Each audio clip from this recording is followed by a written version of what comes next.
첫째, 소리, 그리고 이런 눈에 보이는 외부의 파동을 만들어내는 어떤 것. 그리고 그때 제가 말했듯이 소리가 제일 우리 평범한 사람이 파동이라는 것을 느끼는 무엇이라고 그랬고, 그 다음에 우리 같은 사람은 잘 모르지만 천재들이 발견한 게 색깔도 파장이라고 그랬지 않습니까? 빨주, 노초, 파남보 순서대로 이 주파수가 좀 더 높아질수록 이 순서죠. 빨간색은 이렇게라면 파란색은 이렇게고 보라색은 이렇게 진동한다는 거가 보라색으로 보인다는 거죠. 아무리 봐도 이거 우리 모르겠죠. 이게 그렇게 해서 그렇게 보인다는 거를. 제가 이 앞 시간에 좀 강한 표현을 했어요. 뭐라고 했나요? 우리 눈은 다 개눈깔이다. 우리가 안다고 하는 것이 너무나 미미한 것이다. 그냥 표면에 있는 걸 갖고 뭘 판단을 확실하게 한다는 거가 얼마나 어리석은 것인가 이죠. 그러니까 기본적으로 모르는 게 태반이라는 생각을 가질 때 오히려 큰 에너지가 들어온다고 합니다. 그러니까 이게 부교감 신경입니다.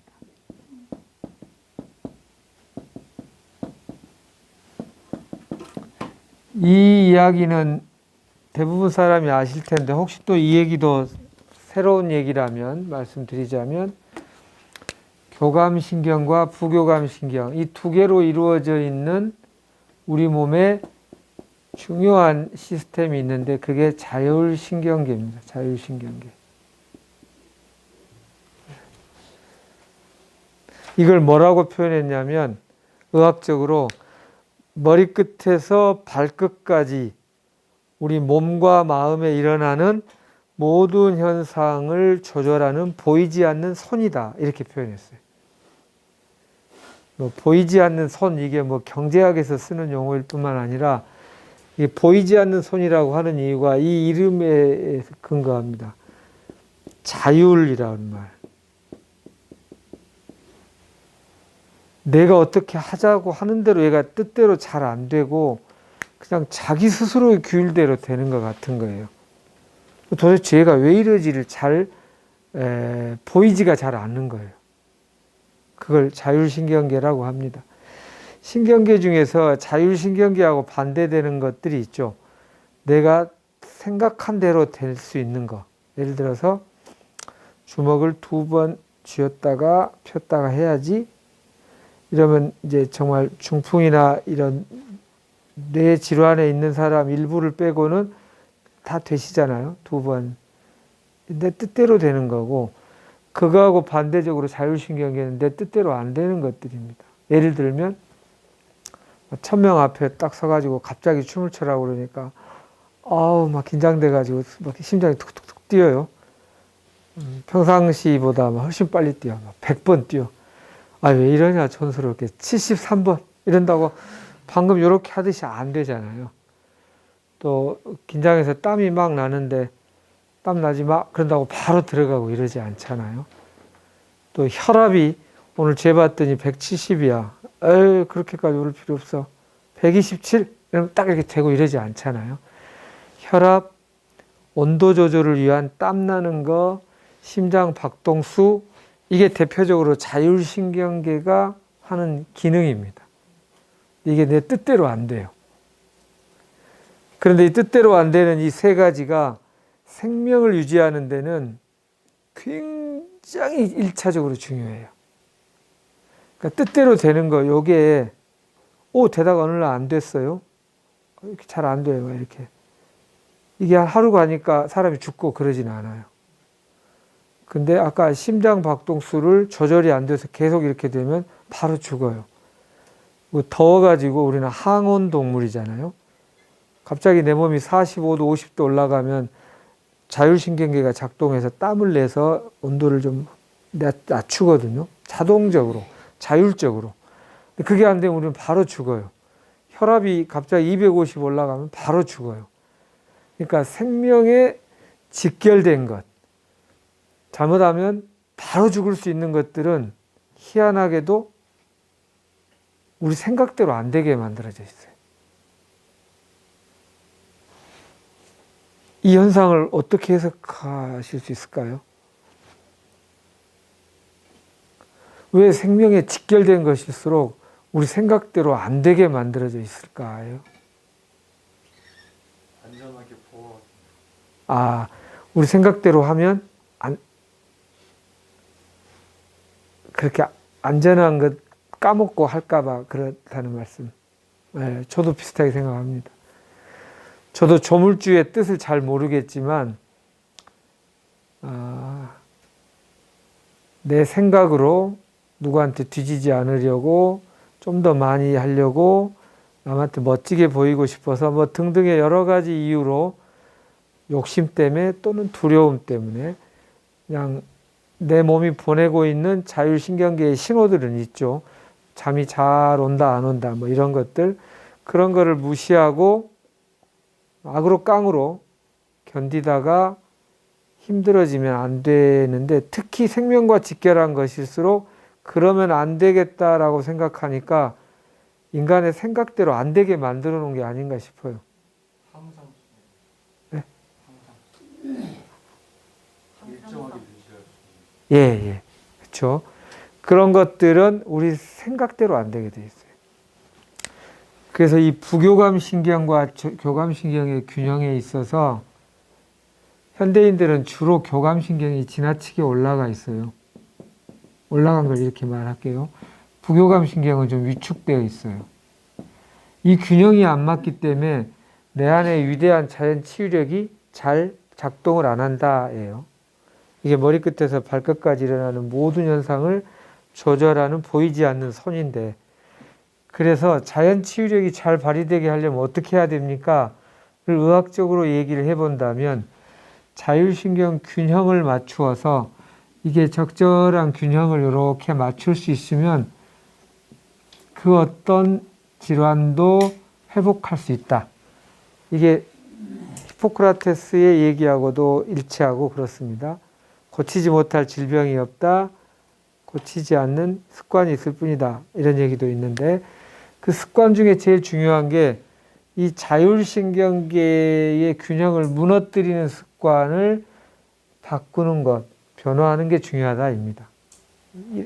다양한 표현 방식이 있겠는데 이렇게 얘기할 수 있어요. 네.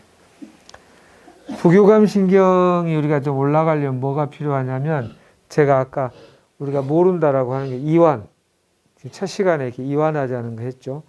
특히 이완도 배꼽 위쪽으로 이완, 목, 어깨, 턱, 이렇게 눈, 귀에 너무 힘이 들어간 삶, 이완, 안정, 눈에 휴식을 툭 주라고 그래요. 휴식, 이완, 안정, 휴식, 그리고 그냥 받아들임, 수용, 내어 맡김,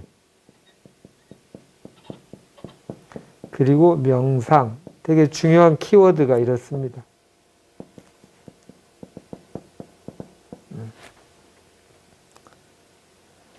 교감이 지나치게 올라간 거니까 부교감을 어떻게 해서든지 올리면 우리가 내 안에 엄청나게 건강할 수 있는 환경이 돼요. 아까 그 에너지 파장으로 되면 전체적인 영향을 미쳐요. 이완, 안정, 휴식, 수용, 내어 맡김, 명상. 이렇게 우리가 노력해야 될 포인트는 이거를 위한 노력입니다. 이완, 안정, 휴식, 수용, 내어 맡김, 명상. 그래서 아까 우리가 알고 있다는 것이 너무 미미해서 그냥 알고 있는 게 없다고 하자고요. 이렇게 말하고는 거예요. 이게 이맘이에요. 수용하고 내어 맡기면 오히려 엄청난 효과를 봅니다. 그게 저는 종교에 관련해서 다 좋아하고요. 어느 한 종교를 뭐 전도하거나 하는 입장은 아닙니다. 근데 어느 종교에서나 이런 얘기를 꼭 해요. 탁 내어 맡겨라. 그러면 훨씬 큰 힘이 들어온다. 이렇게 공통적으로 하는 얘기입니다. 이게 의학적으로 얘기하자면 부교감 신경을 올린다라고 얘기할 수 있어요. 종교에서 주로 하고자 하는, 그래서 막 난치병이 낫고 하는 것들을 과학적으로 표현하자면 부교감 신경을 올리기 때문에 그렇습니다. 그래서 이런 거를 이제 훈련하는 방법들을 우리가 다양하게 하는 거죠. 뭐 라이트니, 뭐 다양한 이완법이니, 휴식을 돈 주고 배워야 합니다. 또 휴식을 잘하기 위한 수련을 막 100일이고 1000일이고 해야 합니다. 휴식 가만히 누워있으면 되는 거 아닌가라고 생각할지 모르지만 나중에 이제 제대로 휴식하는 걸 배우고 나면 아이고 예전에 했던 휴식은 휴식이 아니구나라고 되게 말하시게 돼요. 어쨌든 부교감 신경을 활성화시키는 게 중요하다. 이 얘기입니다. 좋아요. 그리고 이 앞번에 얘기했지만 첫 번째 소리, 내가 내는 소리가 있죠. 이렇게 하는 소리도 있고 그게 저렇게 색깔도 있고 마음도 소리입니다. 파동입니다. 자, 아까 처음에 소리, 색깔, 마음. 마음을 뭐 생각, 감정, 의지 뭐 이렇게 표현하죠. 이게 다 파동이라는 거는 우리가 과학적으로 밝혀졌잖아요. 생각 관련해서 뇌파, 감정은 우리 심장에서 우리가 가슴에서 느낀다고 하는 여기 심전도 이런 식으로 파동입니다. 그러니까 내가 어떤 생각과 어떤 감정을 가지고 있느냐가 물질이 어떻게 움직이는 것을 딱 결정하는 아주 주물의 틀처럼 돼버린다는 뜻입니다. 그러니까 참 너무너무 중요하죠. 그거를 정신과 물질로 나누어 볼게요. 또 이거는 비슷한 말로 아까 파동이라고 할 수 있고요. 저기서도 비슷한 표현에서 입자라고 하는 파동과 입자. 동양에서는 이거를 기라고 했어요. 기. 여기를 혈이라고 했어요. 피죠, 피. 혈액은 구체적 영양 물질을 담고 있는 거고요. 기는 뭐라고 구체화하기는 애매한데 이 혈액을 끌고 다니는 어떤 에너지, 추동력, 힘, 그러면 힘이 눈에 안 보이잖아요. 그러나 있는 것처럼. 그리고 또 동양에서 이거를 하늘이라고 표현했고요. 이거를 땅이라고 표현했습니다.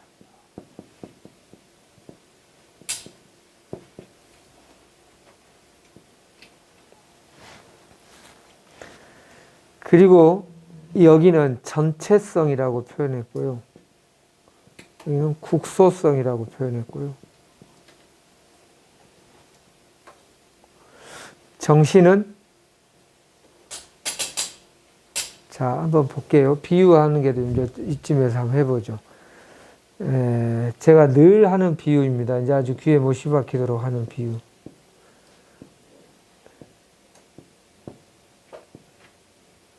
이 식물이 생명이 자라는데 필요한 게 요 흙에 있는 영양물질이 하나 필요해요. 영양물질, 물질이라고 그랬어요.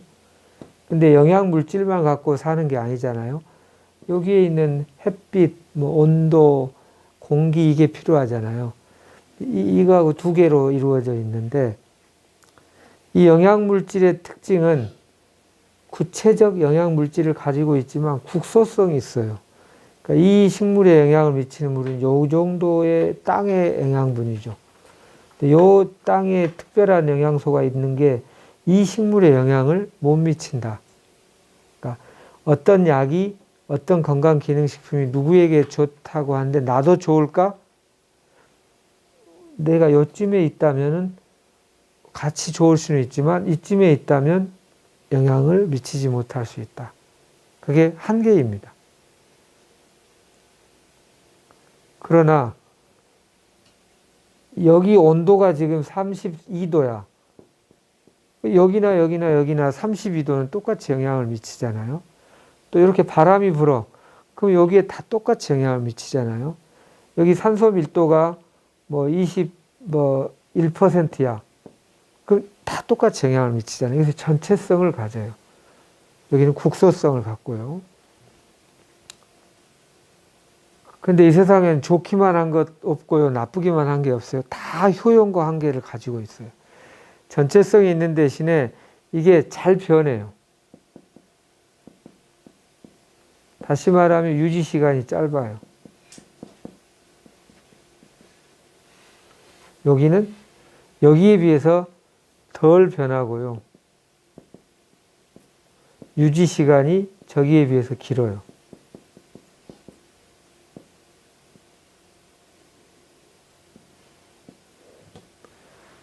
암 치유와 관련해서 얘기해 보자면 정신 치유는 그리고 또 하나 빨라요.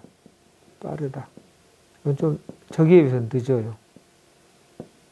그러니까 빠르다는 건 이런 뜻입니다. 소화가 안 되고 마음이 우울하고 딱 아무것도 하기 싫고 식욕도 없고 기력도 없는데 엊그제 산 복권에 200억이 당첨됐다는 소리를 들으면 갑자기 살 맛이 나고 소화가 되고 이러지 않나요? 순식간에? 그 진짜 몸이 그렇게 반응을 그대로 해요. 네. 집 나간 우리 아들이 마음을 변해가지고 엄마 나 열심히 살아볼게 왔다는 얘기를 들으면 또 얼마나 그러겠어요. 이렇게 빠른데 근데 이게 생각도 그래요. 어떤 생각 하나가 탁 이렇게 떠올라서 감사와 화해가 되고 나면 확 하지만 이게 얼마 있으면 또 이렇게 또 딴 생각 또는 또 이렇게 그래서 정신치료의 핵심은 이런 전체성 이런 빠름 이거를 잘 활용한 대신에 이 단점을 보완할 필요가 있어요. 이 단점을 보완하기 위해서 어떻게 해야 되냐면 반복적으로 해야 돼요. 반복적 학습이 필요해요. 생각은 수시로 자꾸 변하니까. 반복적 학습을 두 글자로 줄이면 확신이에요. 확신.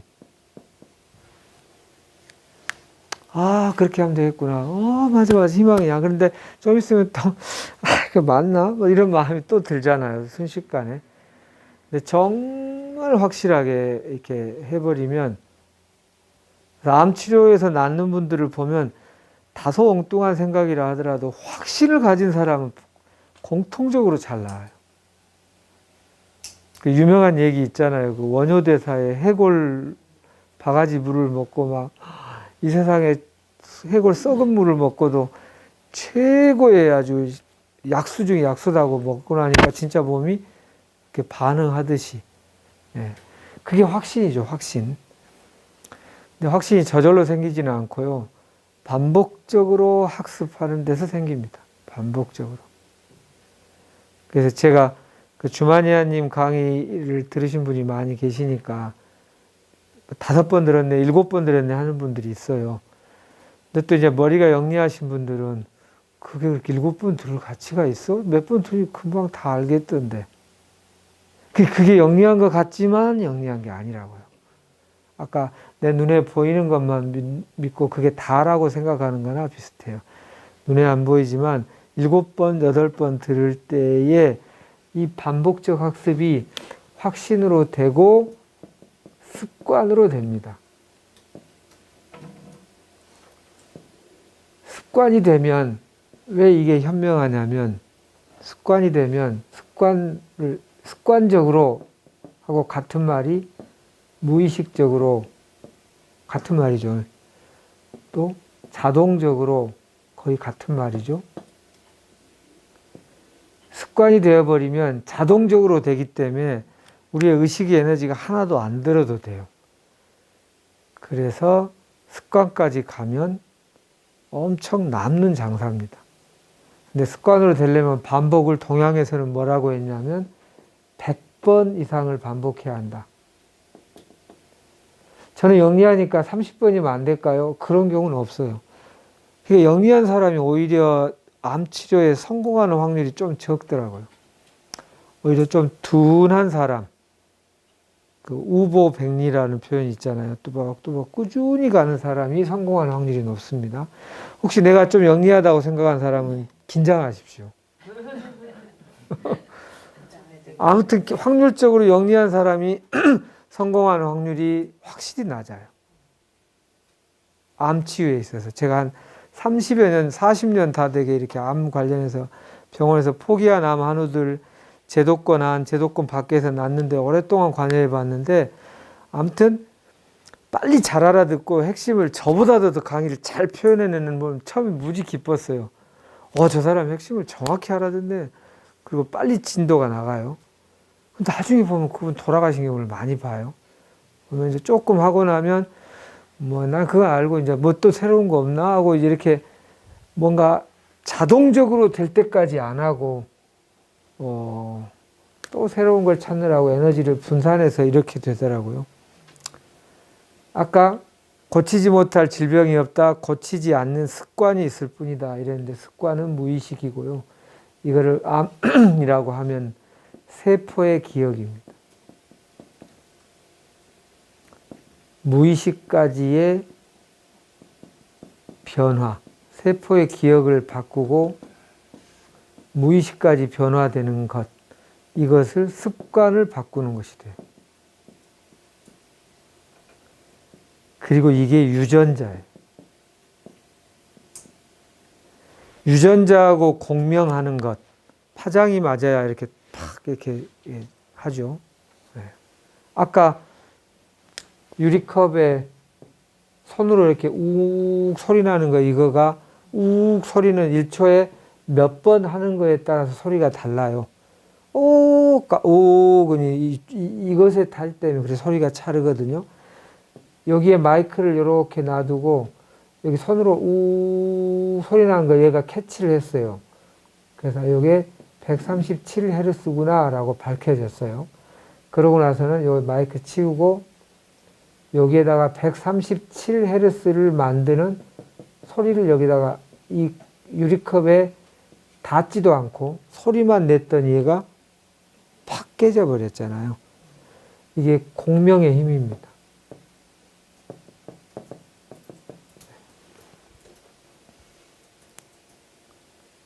공명의 힘인데 이거를 과학적으로 말하면 공진이라고 해요. 서로 이렇게 진동이 똑같다. 여기는 소리 낸다, 운다 이렇게 해서 공명. 그리고 그 다음에 이게 소리도 안 나는데 깨지지 희한하다. 그 현상을 보려고 이 컵 속에 물을 놔뒀죠. 물이 푹 튀어오르다가 깨지는 거 보셨죠? 제가 한의과대학을 좀 늦은 나이에 들어갔어요. 30쯤에 들어갔는데 예전에 기계공학을 전공해서 연구직 공무원 생활을 했었습니다. KS 검사에 대해서 매년 시료를 채취해 와서 제대로 KS 기능을 하는지 시험 검사에서 성적서 내는 일을 했었어요. 이제 기계공학을 했기 때문에 기계공학에서 한 30년 전부터 새로운 학문으로 신학문이 진동학인데요. 이 진동학에서 배우는 원리가 있는데 방금 이거하고 똑같은 파동, 이거를 얘의 파동의 주파수를 뭐라고 하냐면 고유 진동수라고 그래요. 물건의 재료 그리고 생김새에 따라 고유 진동수가 다 달라요. 아까 이 물컵은 예를 들어서 137Hz라면 뭐 이렇게 길쭉한 컵은 또 해보면 또 다른 헤르츠일 거예요. 네, 고유한 진동수가 있어요. 그거하고 맞추면요, 이 진동수의 여기가 이 폭이 수학적으로 계산식이 있거든요. 무한대로 나와요. 무한대. 근데 이게 무한대가 올라가다가 되기 전에 이 압력에 얘가 깨져버리니까 이게 안 보였지. 만약에 얘가 버티면 이게 무한대가 뭔 말인지 아시죠? 한도 끝도 없이 이게 올라가게 돼 있어요. 그렇게 센 파동도 아닌데 얘하고 공명하는 주파수만 맞추면 이 진동학이 발견되고 충분히 연구되기 시작한 계기가 뭐였냐면 프랑스에 유명한 다리가 있었는데 1000명 정도가 서 있어도 무너지지 않게 예를 들어서 만들었어요. 그런데 100명의 군인이 여기를 걸어가다 이 다리가 무너져 버린 사건이 있었어요. 어떻게 1000명의 하중을 버티게 된 다리가 100명의 군인이 걸었는데 무너졌냐면, 그냥 가만히 서 있었으면 결코 안 무너졌을 텐데, 이렇게 발자국을 맞추어서 보폭을 착착착착 한 이게 진동을 만들었는데, 이 진동이 우연의 일치로 이 다리의 고유 진동수하고 맞아버린 거예요. 그러면 어떻게 되냐면, 이런 것이 흥미롭게도 사진으로 나온 것도 있어요. 이 다리가 갑자기 출렁출렁 하면서 이게 뭐 이렇게 꼭 엿가락 떼듯이 막 이렇게 출렁출렁 하다가 팍 무너져요. 지금 아까 물이 이렇게 튀어오르듯이. 아니, 원래 이게 10분의 1도 안 하는 하중인데 어떤 이런 일이 일어나느냐. 정적으로 가만히 앉아있는 게 아니라 동적으로 이 진동, 파동의 힘은 딱 거기에 맞는 거를 골라버리는 순간 이런 일이 발생합니다. 그래서 최근에는 이제 이런 걸 만들 때 이런 진동에 대한 것에 이런 사고를 막는 것까지를 같이 고려해서 만들어요. 그래서 이게는 안 좋은 경우의 예인데, 이것을 필요한 경우의 예가 파괴공학이라는 게 있어요. 대형 건물이 있으면, 예전에는 어떻게 했다고 제가 얘기했냐면, 이렇게 크레인에다가 무슨 철퇴 같은 거를 둘러서 이렇게 해갖고 탁 때려가지고 막 이거를 깨트리고, 얼마나 이게 파편 많이 날리고 먼지 많이 날리고 시간 오래 걸렸겠습니까? 근데 최근에는 이 건물의 고유 진동수를 수학적으로 연구해서 구한 다음에 그 진동수를 여기 몇 군데다가 이렇게 놔둬요. 이렇게 전기 아까 욱 소리 내는 것 같은 거, 그걸 동시에 욱 소리를 이렇게 내잖아요. 그럼 얘가 한 번에 폭삭 싹 무너져요. 조용하게. 옆에 먼지도 별로 안 내고 그냥 폭삭 이렇게 전체적으로. 진동, 파동 이런 전체성을 갖고 한 몫에 그냥 해버리는 점이 있어요. 아까 여기가 이렇게. 그리고 이런 거는 우리의 마음이라고 그랬잖아요. 우리의 마음은 이렇게 전체에 내가 숨쉬고 사는 이 공기를 결정해 버린다고요. 그러니까 이게 되게 중요하다는 뜻입니다. 자, 이런 전체성이 있다. 그리고 그거를 적절하게 활용하는 방법, 이거를 마음으로 따지면 공감이에요. 공감. 딱 내 마음의 그 느낌의 파장을, 그때 그럼 참 외로웠겠네요 할 때, 맞아요. 그 마음을 정확히 누가 알아줄, 그게 울림이 있다는 표현을 하잖아요. 이 울림이 이 공명입니다. 딱 울림이 있어서 그게 탁 단단하게 돌멩이 같이 바위덩어리 같이 있었던 게 탁 깨지면서 사라지는 경우가 있죠. 그리고 이제 요새는 기계들이 많이 발전해서 암세포도 다양한 종류가 있는데, 어떤 파장을 계속 했더니 이 파장 얘가 막 다르르 떨더니 이게 세포막이 팍 터지는 경우를 보여주는 화면도 있어요. 고유진동수가 맞으면 탁 일어납니다. 이런 것을 위해서 그래서 이런 공감에 대한 연습을 하는 거예요. 타인을 돕기 위해서도, 또는 자기 공감, 자기가 스스로 하기 위해서도. 이런 걸 이제 뭐 우리가 코칭이나 이런 걸 통해서 배우는 거죠. 자율신경 균형 뭐 라이트에서 배우듯이 이런 것들이 치유의 한 파트이다. 이렇게. 그에 비해서 물질은 국소성이고 늦고 이렇게 하지만 대신 좀 덜 변하고 유지 시간이 길다. 요게 계속 좀 이렇게, 이게 장점이죠. 우리는 어느 하나가 아니라 이 두 개를 다 활용하자는 거죠. 심신의학을 하는 이유는 이것만 갖고 하려고 하면 효율이 많이 떨어지는 거죠. 그래서 통증의학 혁명이라는 유명한 책이 있어요. 아마존 이런 데서 뭐 3년, 5년 베스트셀러였다는데, 이 존 사노라는 재활의학과 교수가 쓴 책입니다. 통증이 물리적 어떤 치료만으로 되는 게 아니더라. 이 사람은 그래서 1시간씩 상담을 8번 했더니 막 견인 치료하고 막 그 전자 치료하고 이런 거보다 효과가 최소 10% 이상 좋았다. 이런 걸 발표를 했어요. 그래서 아주 재활의학계에 이단아라는 소문도 듣고 이게 사기 아니야? 해서 검증단이 나와서 검증까지 했다고 합니다. 그래서 이분이 유명한 말을 했어요. 몸만 보는 의학은 반쪽 의학에 불과하다. 열등한 의학이다. 이렇게.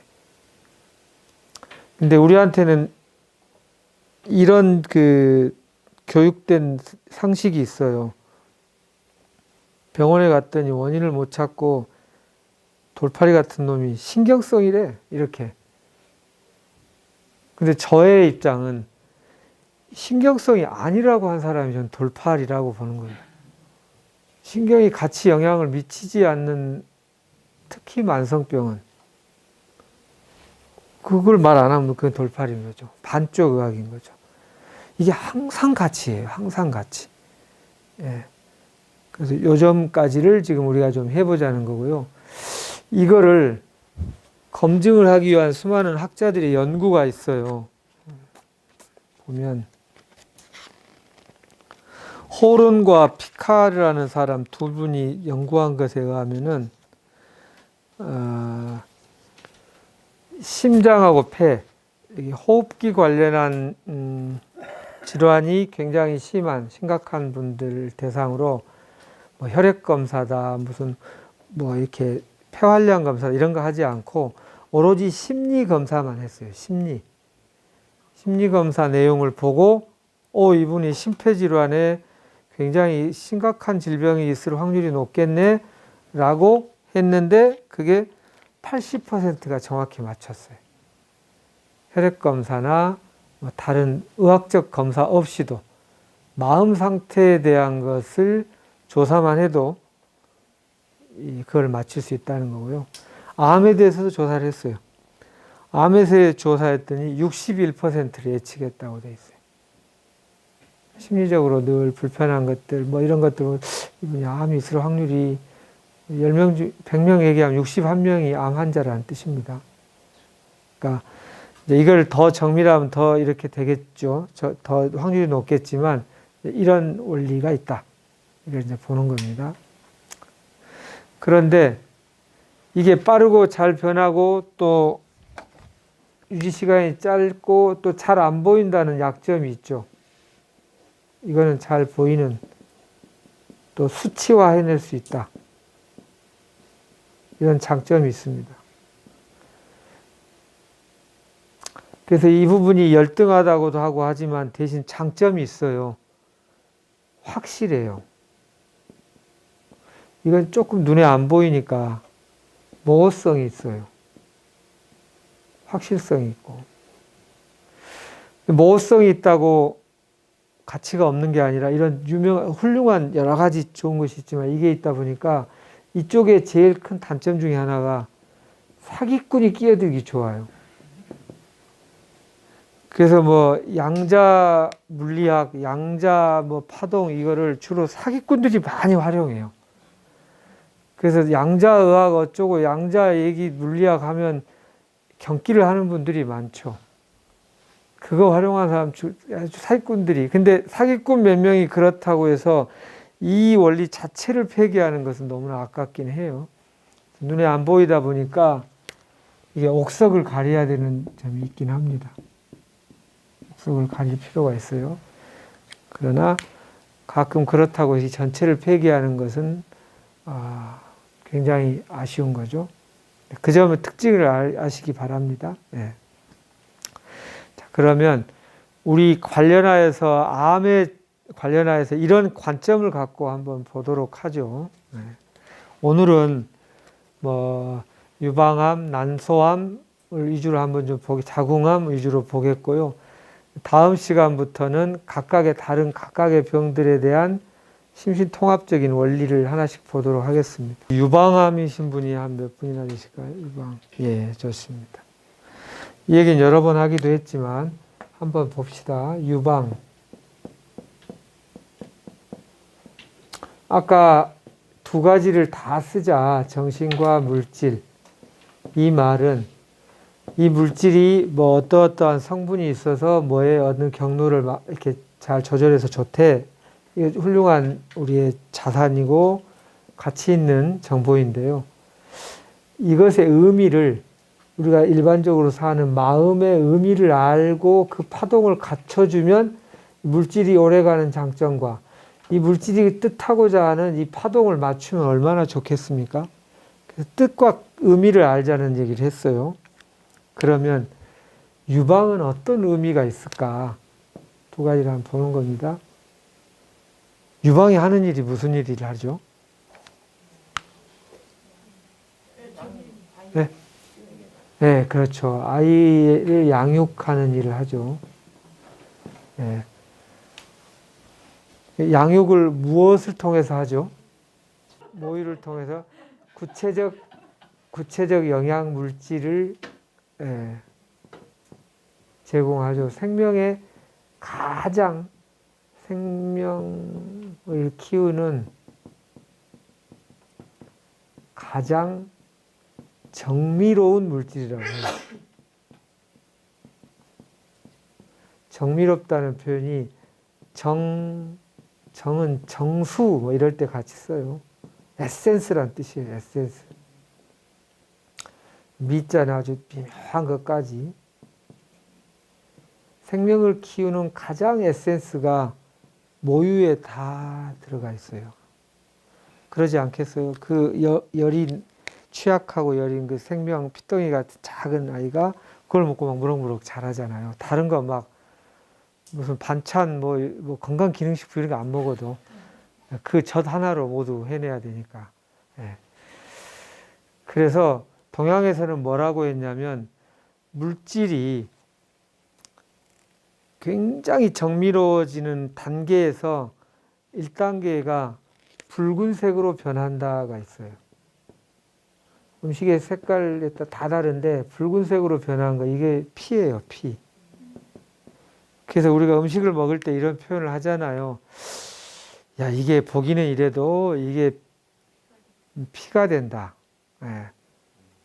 피로 간다. 이렇게 표현하죠. 그 말은 굉장히 정밀로운 물질로 변한다는 거예요. 1차적으로. 이게 한 번 더 정밀로워지는 거. 그래 한 번 찐다고 그래요. 좀 표현이. 흰색이 된다고 그래요. 흰색, 백색. 그래서 우리 몸에서 나오는 흰색 물질이 최상급의 정밀로운 거고요. 우리 몸에서 나오는 붉은색이 그 다음 정밀로운 물질이라고 동양에서는 봐요. 유방은 이런 정말 정밀로운 생명을 키우는 가장 에센스인 물질을 만드는 곳입니다. 그죠? 네. 이게 물질의 얘기이고 정신의 얘기로 하면 뭔가요? 양육하고 뭔가 이런 거죠. 뭐 영어로는 영양을 공급한다. 너처링이라는 표현도 합니다. 너처링. 양육하고 키우고 먹여주고 길러주고 이런 기능인 거죠. 이게 모성성의 적극적 표현, 구체적 표현 이렇게 표현할 수 있어요. 그래서 유방에 내한테 어떤 이슈가 있다면 모성성의 이슈를 보라 이런 표현을 해요. 모성성의 이슈. 물론 모든 암에도 모성성은 면역력의 기본이긴 합니다만 내가 받고 싶었으나 받지 못해서 좀 너무 답답하고 억울하고 슬프고 화가 났던 그 어떤 응어리를 한번 보라 이렇게 표현합니다. 또는 내가 주고 싶었으나 못 주고 있는 모성성에 대하여 죄책감이나 분노나 슬픔이나 두려움이 있는지도 한번 보라 이렇게 표현하기도 해요. 그래서 유방이 있을 때는 그 이슈를 본다 이렇게. 좋아요. 여기에 대해서 좀 더 자세한 내용은 우리 홈페이지에 가보시면 연결되는 블로그 카페가 있는데 혹시 여기 안 가보신 분? 다 가보셨어요? 네. 한번 홈페이지 들어가서 블로그 가보시면 블로그에 가서 검색어에 이렇게 유방암, 뭐 난소암, 심신통합적 해석 뭐 이런 표현을 쓰시면 나올 겁니다. 자세하게 원리적인 얘기들이 있어요. 네. 참고해서 보시면 좋겠습니다. 그 다음에 혹시 난소암인 분들 한번 좀 혹시 난소암 여러분이 계시네? 예. 난소는 다 지금 여성성 얘기입니다. 그죠? 유방 여성에게만 있는 거니까. 난소는 뭐가 떠오르세요? 생명. 네, 또 뭐가 떠오르실까요? 깊숙이 들어있다. 네. 씨앗. 네. 그렇죠. 좋습니다. 저도 비슷하게 생각합니다. 그러니까 여성성이 유방도 난소도 여성성인데 이건 더 깊숙이 들어가 있는 거죠. 눈에 잘 안 보이죠.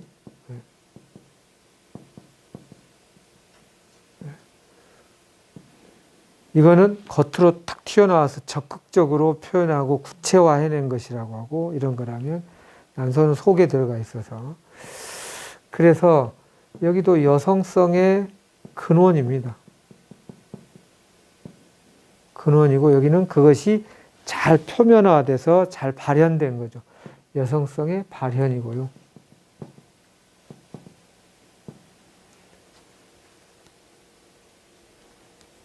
여성성 하면 뭐가 떠오르시나요? 부드러움. 네. 또 보호. 네. 보살핌. 따뜻함. 네. 좋아요. 뭐 저도 비슷하게 생각합니다. 예.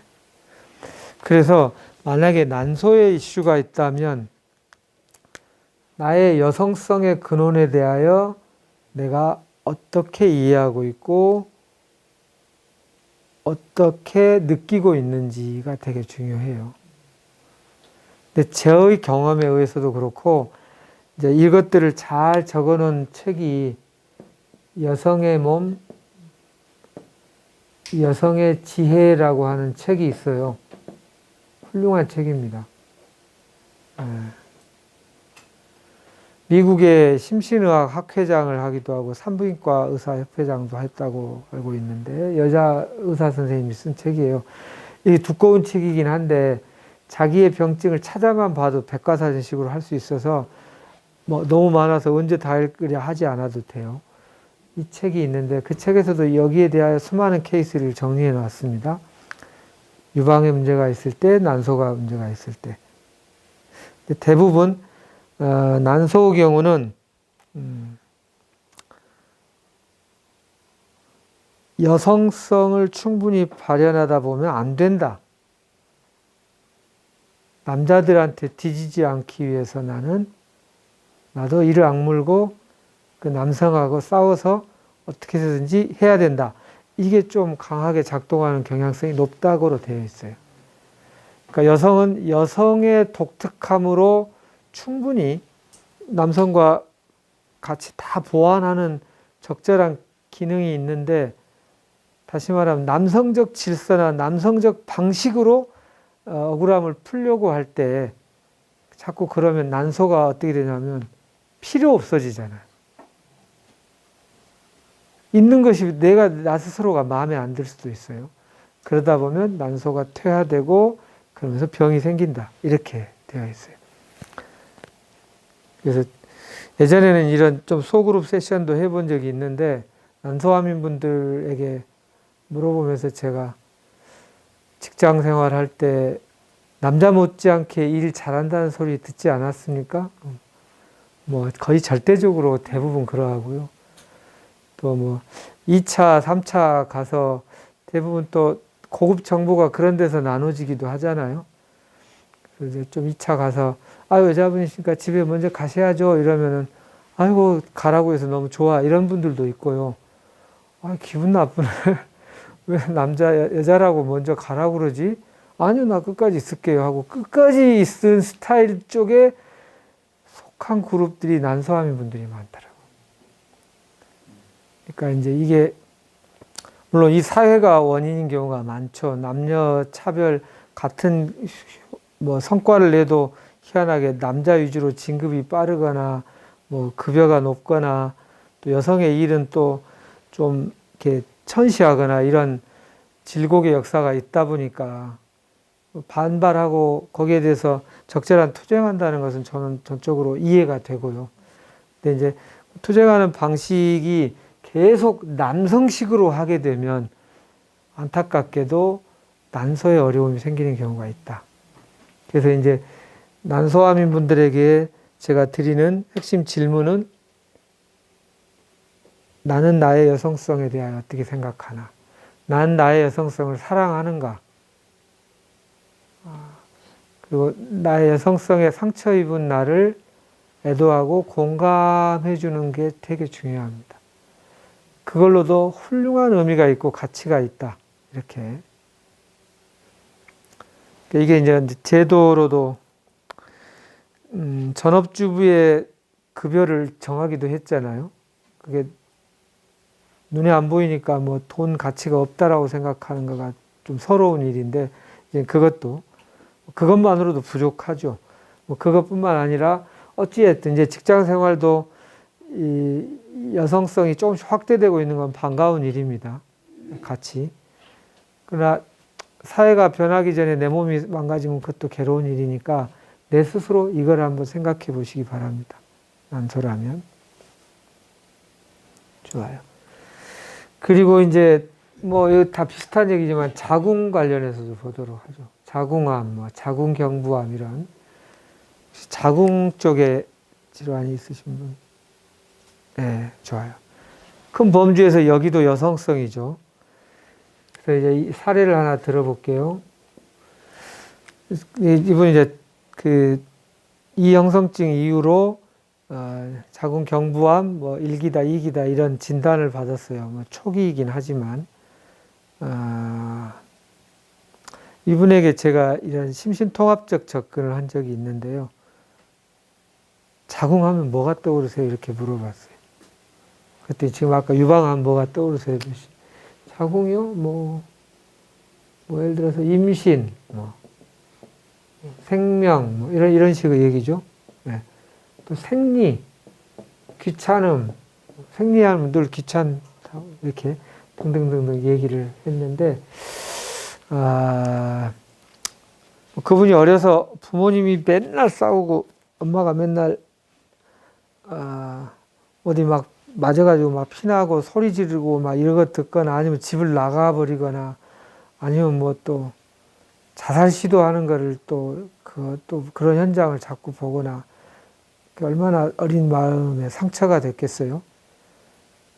그러니까 나는 나중에 결혼 안 할 거야. 이렇게 생각하거나 또는 결혼해도 애 낳는 거에 대해서 두려움이 있는 거죠. 애는 안 낳을 거야. 뭐 그랬는데 그래서 집에서 제일 먼 데로 시집을 갔대요. 친정집에서. 나이가 좀 많은, 좀 편안하고 푸근한 남자한테 결혼했는데 또 어떻게 보니까 또 3대 독자여가지고 애를 안 낳는다고 하기는 이 결혼 생활을 유지하기 위해서는 아이를 낳는데 어려서 하도 그렇게 돼서 그런지 아이가 그렇게까지 막 물고 빨고 이쁘고 이상하게 정을 막 얘한테 하는 엄마가 있는가 하면 나는 왜 이렇게 잘 안 되지? 죄책감이 느껴지는 거예요. 내가 엄마인가? 왜 이러지? 이쁠 때도 있지만 귀찮을 때도 있는 거니까. 그랬대요. 그러니까 자기가 사랑과 정을 많이 받아본 사람은 그게 이만큼 잘 나오는데 받은 게 별로 없으면요. 엄마한테 받을 일이 별로 없었어요. 엄마는 맨날 막 터지고 아프고 아니고 도망가고 집 나가고 딱 죽고 싶다고 하고 이러니까 그것을 받은 경험이 없으니까 주는 그게 참 익숙치 않은 거죠. 뭐 이런 얘기들을 했었어요. 그래서 여기 이 여성의 몸, 여성의 지혜도 이런 얘기가 있습니다. 자궁과 관련한 이슈에 봤더니 자궁의 의미가 공통적으로 원래의 의미는 기쁨, 창조, 생명 이런 키워드로 주로 되어 있다. 인간이 만든 창조 중에 가장 걸작 중에 걸작은 생명을 만들어낸 거 아니겠어요? 생명, 창조 이런 식의 키워드들인데 그래서 제가 그렇게 질문했던 것 같아요. 내 삶에서 언제가 최고로 기뻤어요? 기쁨이요? 하나도 생각이 안 나요. 내가 살면서 기뻤다는 기억이 별로 없어요. 늘 그냥 사는 거지 뭐 이렇게 지내왔노라고. 내 삶에서 내게 창조성을 느낄 때가 언제세요? 아이고 그런 거 꿈도 못 꿨어요. 이렇게 생명하면 뭐가 떠오르세요? 부담스러워요. 내가 이거 다 어떻게 키우지? 이렇게 말씀하시더라고요. 이게 중요한 파동을 형성하고 있으니까 어떤 약이나 어떤 좋은 음식을 먹어도 잘 안 돼요. 전체성을 갖고 이렇게 여기서 막 물질이 어떻게 해도 얘가 이렇게 하면 막 또 제 갈 길을 알고 있다는 듯이 이렇게 흩어지겠잖아요. 그러니까 이 파동을 만드는 것인데 이 부분에 대한 이해 그리고 그럴 수 있었겠네요. 그래서 어린 시절 얘기를 듣고 충분히 이해가 되더라고요. 공감이 되고 이럴 때 어떻게 해야 되냐면 기쁨을 넣어 기쁨을 하란 말이야 이렇게 해서 되는 것은 일반적으로 아니고 그 전에 고통스러웠고 억울했고 힘겹고 위축된 나를 두려웠던 나를 충분히 그럴 수 있겠네요. 아이고 그때 얼마나 화가 났어요. 얼마나 억울했어요. 얼마나 무서웠어요. 얼마나 미안했어요. 뭐 이런 것들을 공감을 통해서 이 응어리들을 이렇게 탁 깨져야 생명의 원리가 흐르는 것을 장애물을 툭 흘러서 제대로 흘러간다는 뜻입니다. 그래서 그분에게 그것에 대한 애도와 공감을 뭐 상담자인 제가 하기도 하고 그걸 계속 붙어서 해줄 수는 없잖아요. 이게 계속 해야 된다고 그랬잖아요. 스스로가 스스로를 공감하는 법을 그분에서 이제 배우게 된 거죠. 그래서 계속 자기를 이렇게 공감하고 그럴 때마다 스스로를 약간 이게 또 리추얼이라고 할 수 있는데 자기를 이렇게 쓰다듬으면서 아이고 그때 어린 시절을 돌이킬 수는 없지만 지금의 삶에서도 그 어린 시절의 상처와 비슷한 게 있으면 그런 반응을 하거든요. 오늘 남편이 또는 이웃집 누가 뭐라 했는데 머리 끝까지 화가 났어. 그 이웃집 아줌마의 문제가 아닌 경우가 많다는 뜻입니다. 뿌리는 어린 시절에 그런 것일 수 있다. 그래서 일단 이웃집 아줌마한테 화가 나서 막 했지만 이게 지금 무엇이 건드려져서 내가 이러지 하고 찾아보면 결국 또 그쪽일 때가 많고 또 내가 그래서 그랬구나. 아이고 얼마나 힘들었으면 이렇게 스스로를 애도하고 공감하는 치유를 통해서 그때 이분이 또 약을 쓰지도 않고 안치를 했어요. 그러니까 이런 걸 잘 해낼 수 있는 경우가 하나의 예입니다. 자궁, 난소, 유방, 여성성 이걸 한번 여기 여성분들이 많이 계시니까 좀 한번 떠올려 보시고 스스로에게 한번 돌아보는 시간이 있었으면 좋겠어요.